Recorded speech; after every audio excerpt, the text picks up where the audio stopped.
এখন আমরা শুরু করব পরবর্তী অধিবেশনে আমাদের সাংগঠনিক আলোচনা। আমাদের যারা নাকি এখানে প্রেসিডেন্ট সেক্রেটারি আছেন বা যারা নাকি এখানে বক্তব্য রাখতে চান সাংগঠনিক বিষয়, সেটা আমরা তুলে যাবো। তারপর এই সেগমেন্টটাকে ছোট করব।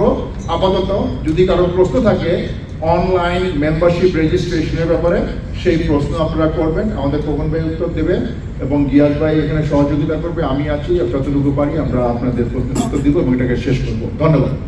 ধন্যবাদ জর্জিয়া হোস্ট কমিটিকে সুন্দর একটা প্রোগ্রাম আয়োজন করার জন্য, সেই সাথে খোকন ভাই, এবং আমি স্পেশাল থ্যাঙ্কস জানাচ্ছি ওয়াশিংটন ডিসি বিএনপি থেকে যারা আমাদের সাথে সকলের সাথে জয়েন করছেন। ধন্যবাদ সবাই। আপনাদের কাছে রিকোয়েস্ট, আপনারা যদি আমাদের সরকারকে বলতে পারেন যাতে অল্প হ্যাসেলের মাধ্যমে এনআইডি করতে পারে। ধন্যবাদ সবাই। ধন্যবাদ।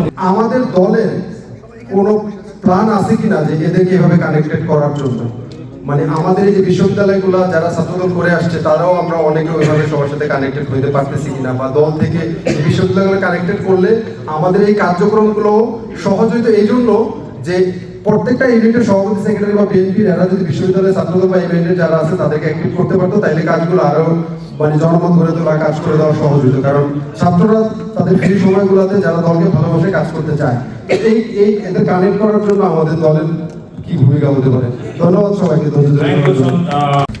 আসসালামু আলাইকুম সম্মানিত নেতৃবৃন্দ, আমার প্রশ্ন হচ্ছে যে কিছুদিন আগে আমাদের এখানে ভ্রাম্যমাণ দুর্গাবাস এসেছিল, অ্যাম্বুলেন্স এসেছিল, সেখানে আমাদের অনেক ক্রাউড এখানে হয়েছিল, কিন্তু তারা আইডি করার জন্য যে মেশিনটা দরকার সেটা তারা আনেনি এবং তারা বলতেছিল যে 2 দিনের বেশি তাদের ভ্রাম্যমাণ দুর্গাবাস কোথাও কাজ করে না। আমার নেতৃবৃন্দের কাছে আমার রিকোয়েস্ট, আমরা কি এটাকে দিনের সংখ্যায় বাড়াইতে পারি কিনা, 3 দিন 4 দিন বলে, যেরকম আমাদের ক্রাউডের কারণে অনেকে সেবা পায়নি এবং তাদের অনলাইন সিস্টেম ডাউন থাকার কারণে পাসপোর্ট করতে পারেনি। তা আমার নেতৃবৃন্দের কাছে আমার রিকোয়েস্ট, এখানে যেন যখনই দুর্গাবাস আসছে 4-5 দিন থাকে সেই ব্যবস্থা করা এবং সাথে আইডি যে মেশিনটা, ওই মেশিনটা এখানে আনার ব্যবস্থা করা যায় কিনা। Thank you very much. আসসালামু আলাইকুম।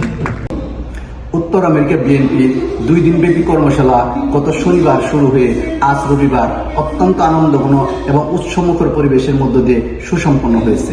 এখানে আমেরিকার 50টি স্টেট এবং কানাডা থেকে 5টি স্টেটের নেতৃবৃন্দ সকলে অংশগ্রহণ করেছিল।